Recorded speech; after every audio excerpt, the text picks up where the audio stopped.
وَلُوطًا إِذْ قَالَ لِقَوْمِهِ، اور لوط کو ہم نے پیغمبر بنا کر بھیجا اس حال میں کہ انہوں نے اپنی قوم سے فرمایا أَتَأْتُونَ الْفَاحِشَةَ مَا سَبَقَكُمْ بِهَا مِنْ أَحَدٍ مِّنَ الْعَالَمِينَ، کیا تم ایسی بے حیائی کرتے ہو کہ جو تم سے پہلے آج تک دنیا میں کسی نے نہیں کی. انکم لتأتون الرجال شہوة من دون النساء، بے شک تم جاتے ہو مردوں کے پاس شہوت کے لیے عورتوں کو چھوڑ کر. السلام علیکم ورحمۃ اللہ وبرکاتہ. اللہ سے دعا کرتے ہیں کہ آپ لوگ خیریت سے ہوں گے. لڑکی کی شادی، استغفر اللہ. تو اس ویڈیو میں جو ہے قرآن کی جو آیات جو ہے سورہ اعراف، اس کے بارے میں انجینئر محمد علی مرزا نے کچھ باتیں بتائی ہیں. ان کے جو بھی عربی کو ترجمہ کر کے جو بتایا ہے، اور اس معاملے میں انہوں نے کچھ چیزیں یہ کی ہیں، اور اس میں ابراہیم علیہ السلام کے بارے میں بھی کچھ باتیں بتائی ہیں، لوط علیہ السلام کے بارے میں بھی بتایا گیا ہے. تو کافی چیزیں اس میں ملے گی. آپ اس ویڈیو کو ضرور دیکھیں، اور زیادہ سے زیادہ اس ویڈیو کو آپ دوسروں تک پہنچائیں. اور یہ جو قرآن کی ترجمہ ہے، اس میں وہ چیز کو جو پڑھ کے بتایا یا سمجھایا ہے وہ بہت امپورٹنٹ ہے. تو آپ اسے ضرور سنیں اور دیکھیں. اللہ سے دعا کرتے ہیں کہ اللہ ہم سب کو ہدایت دے، اور اچھی چیزیں، اچھی تربیت، اور اللہ اور اللہ کے رسول کے بتائے ہوئے راستے پر چلنے کی توفیق عطا فرمائے. آمین ثم آمین. بل انتم قوم مسرفون، بلکہ تم تو حد سے گزر جانے والی قوم ہو. حضرت لوط علیہ السلام کا ذکر قرآن حکیم میں کئی ایک مقامات پہ ان کی قوم کے تفصیلی حالات آئے ہیں. ان میں سے ایک مقام سورۃ الاعراف بھی ہے. یہ حضرت ابراہیم علیہ السلام کے بھتیجے تھے. سورۃ العنکبوت میں آیا کہ ایک لوط ان پر ایمان لے کر آئے، ابراہیم علیہ السلام پر. اللہ تعالیٰ نے انہیں پیغمبر بنا کر صدوم کی بستی کی طرف بھیجا. یہ آج بھی بستی موجود ہے، لیکن تباہ شدہ حال کے اندر. اردن اور فلسطین کے درمیان اس ٹریک میں یہ بستی آتی ہے. اس کے کھنڈرات اور جو عذاب کے اثرات وہ ابھی تک وہاں پر موجود ہیں. اس کی ویڈیوز یوٹیوب کے اوپر ریئل ٹائم موجود ہیں، جس نے دیکھنی ہو وہ دیکھ سکتا ہے. انگلش میں ہم سڈوم، کہ وہ ڈی یوز ہوتا ہے. سوڈومی کی ٹرم اس عمل کے لیے ہے، ہومو سیکچولیٹی. بعض لوگ اس کے لیے لواطت قوم لوط کی وجہ سے استعمال کرتے ہیں، بلکہ سارے الفاظ اس کے لیے استعمال ہوتے ہیں. اور اس کا ذکر تورات کے اندر بھی موجود ہے. حضرت لوط علیہ السلام پر صرف ان کی 2 بیٹیاں ایمان لے کر آئیں. ان کی اپنی بیوی بھی کافرہ تھی، وہ بھی قوم کے ساتھ برباد کر دی گئی. کوئی ان پر ایمان نہیں لے کر آیا سوائے 2 بیٹیوں. ان کی قوم جو ہے وہ مردوں کے ساتھ بدفعلی کے کبھی گناہ کے اندر مبتلا تھی، جس کی باقیات آج کل آپ کو مدارس میں، بعض کالجز، یونیورسٹیز کے ہاسٹلز میں بھی نظر آتی ہیں. اور اس حوالے سے میں کافی دفعہ بول چکا ہوں. آپ کو پتہ ہے جب وہ مفتی عزیز صاحب کی ویڈیو لیک ہوئی تھی، اس کانٹیکسٹ میں بھی قومیں نے وہ ویڈیو دیکھی ہے. مسند احمد میں حدیث ہے، مشکات میں بھی یہ ساری احادیث موجود ہیں. آپ کو کتاب النکاح چیپٹر میں یہ احادیث مل جائیں گی اینڈ پہ جا کے، اور کتاب الحدود چیپٹر جو مشکات کا ہے، جس میں گناہوں کی سزا کیا ہے مختلف گناہوں کی، اس کانٹیکسٹ میں بھی آپ کو یہ ساری احادیث مل جائیں گی. پرائمری بکس مسند احمد، جامعہ ترمذی کے اندر تفصیل کے ساتھ یہ احادیث موجود ہیں. مسند احمد میں حدیث ہے کہ ایسا شخص چاہے وہ مرد کے ساتھ کرے خواہ وہ عورت کے ساتھ.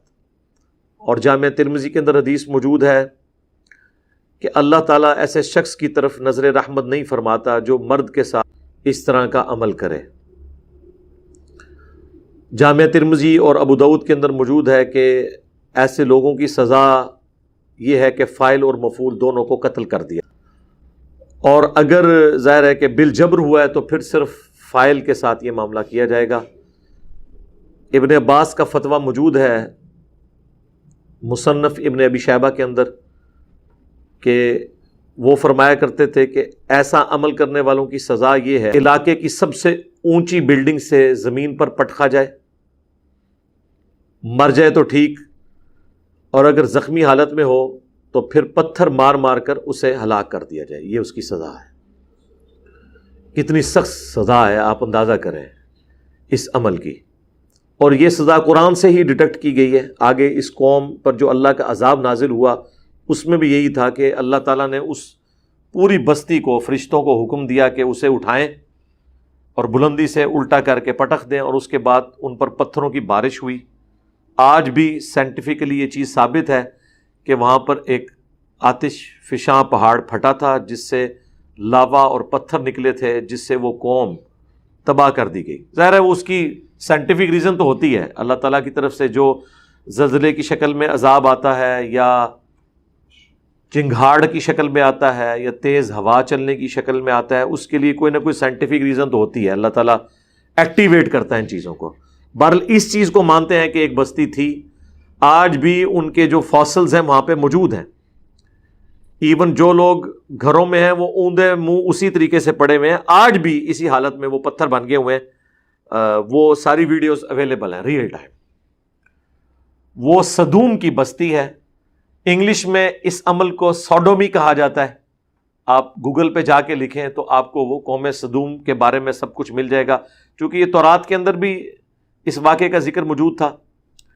لہٰذا یہ یاد رکھیں، دنیا میں جتنی بھی اخلاقی برائیاں ہیں، ان کے لیے جتنی ٹرمز ہیں وہ الہامی کتابوں سے ہی ڈیوائز کی گئی ہیں، اور جتنی اخلاقی اچھائیاں ہیں ان کے لیے جتنی ٹرمز ہیں وہ بھی الہامی کتابوں سے ڈیڈکٹ کی گئی ہیں، کیونکہ انسان اخلاقی قوانین نہیں بنا سکتا۔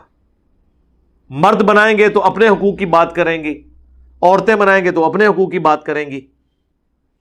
اللہ تعالیٰ اخلاقی قوانین خود بناتا ہے، اور یہاں پر بھی اللہ تبارک و تعالیٰ نے اس قوم کا ذکر کیا تاکہ لوگ اس برائی سے بچیں۔ امریکہ کی بعض سٹیٹس کے اندر مرد کی مرد کے ساتھ شادی کو انہوں نے یعنی ایک آئینی شکل، قانونی شکل دے دی ہے، حالانکہ دنیا میں آج بھی اس کام کو ایک برا فعل کے طور پر مانا جاتا ہے، اور اس کی آؤٹ پٹ کچھ نہیں ہے، کیونکہ یہ جو تعلق ہے اس کی آؤٹ پٹ اولاد تھی، اور وہ مرد کا مرد کے ساتھ ممکن نہیں ہے۔ اسی لیے ہم ویسٹرن ڈیموکریسی کو کفر اور شرک مانتے ہیں کہ وہاں پر اگر کثرت رائے سے یہ فیصلہ ہو جائے کہ یہ حرام کام بھی الاؤ ہے ہمارے معاشرے میں، تو وہ اسے اسٹیبلش کر دیتے ہیں۔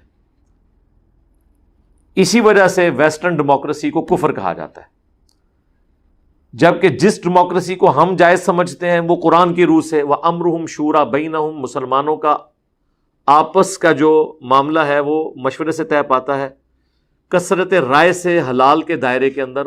نبی الاسلام بھی، خلفائے راشدین بھی اسی کی بنیاد کے اوپر فیصلے کیا کرتے تھے۔ حلال کے دائرے کے اندر کثرت رائے دیکھی جائے گی، اور چونکہ وہ قبائلی سسٹم تھا، قبائلی سسٹم کے اندر ہر بندے سے ووٹنگ نہیں کروانی ہوتی، بلکہ جو قبیلے کا سردار ہے ونس وہ فیصلہ کرتا ہے کسی معاملے میں، اس کی ووٹ پورے قبیلے کی ووٹ شمار کی جاتی ہے، کیونکہ اس زمانے میں قبائل کے سردار دھکے کے ساتھ نہیں بنا دیے جاتے تھے، سب سے کمپیٹنٹ بندہ چنا جاتا تھا، وہ ڈیزرو کرتا تھا، وہ اس قوم کا سب سے ذہین آدمی ہوتا تھا، اس کی ووٹ پوری قوم کی، پورے قبیلے کی ووٹ مانی جاتی تھی۔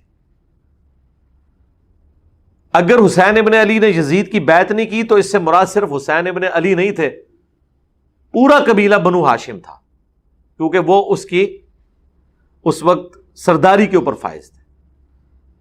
اسی طریقے سے اگر حضرت زبیر نے بیعت نہیں کی تھی تو وہ پورا قبیلہ تھا جو حضرت زبیر کے ساتھ اٹیچ تھا، عبداللہ ابن زبیر جو حضرت زبیر کے بیٹے تھے، تو وہ پورے قبیلے کی بیعت نہ کرنا شمار ہوگا۔ قبائلی سسٹم میں ووٹنگ کا یہ طریقہ ہوتا تھا۔ لہذا ماڈرن ڈیموکریسی کو اگر اس میں حلال اور حرام کا فیصلہ قرآن و سنت کے مطابق ہو، اور حلال کے دائرے کے اندر اندر کثرت رائے سے فیصلہ ہو، تو ہم اسے عین خلافت راشدہ کی ماڈرن فارم سمجھتے ہیں، کیونکہ حلال کے دائرے میں کثرت رائے سے ہی فیصلہ ہوگا۔ محدثین بھی جب راویوں پر بحث کرتے ہیں تو کہتے ہیں جمہور محدثین کے نزدیک یہ راوی ثقہ ہے، یعنی اکثریت کے نزدیک، وہاں پہ سارے جمہوریت کو مانے ہوئے ہوتے ہیں. جب ہم کہتے ہیں کہ ٹرو ڈیموکریسی ہونی چاہیے، وہاں پہ ملوکیت کو گھسیٹ دیتے ہیں. تو خلافت راشدہ، خلافت کا نظام اور ماڈرن ڈیموکریسی، اگر اس میں ایک یہ چیز طے کر لی جائے کہ قرآن و سنت کے دائرے سے کوئی چیز بار اپروو نہیں ہوگی، یہ دونوں انٹرچینجبل چیزیں ہیں. اسی لیے جب قرارداد مقاصد پاس ہوئی تھی تو مولانا مودودی نے فرمایا تھا کہ آج ریاست پاکستان نے کلمہ پڑھ لیا ہے، کیونکہ قرارداد مقاصد جو آئین سے بھی کئی سال پہلے اسٹیبلش ہوئی، جب تک کہ آئین فائنل نہیں ہوا تھا 73 کا، اس میں یہ چیز طے ہو گئی تھی کہ ایک تو آئین بنایا جائے گا اور اس آئین کی بنیاد وہ قرارداد مقاصد ہوگی. اور قرارداد مقاصد میں یہ طے کیا گیا تھا کہ حاکمیت اعلیٰ کا مالک اللہ ہے، اور جو پاکستان کا حکمران ہے وہ قرآن اور سنت کے دائرے کے اندر اندر اس حق کو استعمال کرے گا، اور پاکستان میں کوئی ایسا قانون پاس نہیں کیا جائے گا جو قرآن و سنت کی تعلیمات کے منافی ہو. پریکٹیکلی اگر کوئی چیزیں ہوتی ہیں تو اس کے لیے بھی پھر سسٹم طے کیا گیا کہ اسے پھر کس طریقے سے اسلامی نظریاتی کونسل تک بات پہنچائی جائے گی اور وہ پورے معاملات ہوں گے. اس میں ابھی بھی کمزوریاں موجود ہیں، لیکن ان پرنسپل یہ ایسٹ ہے کہ ہم نے یہ چیز تعلیم کے طور پر ایک اپنے سلیبس کے اندر یا اپنے آئین کے اندر یہ چیز طے کر لی ہے.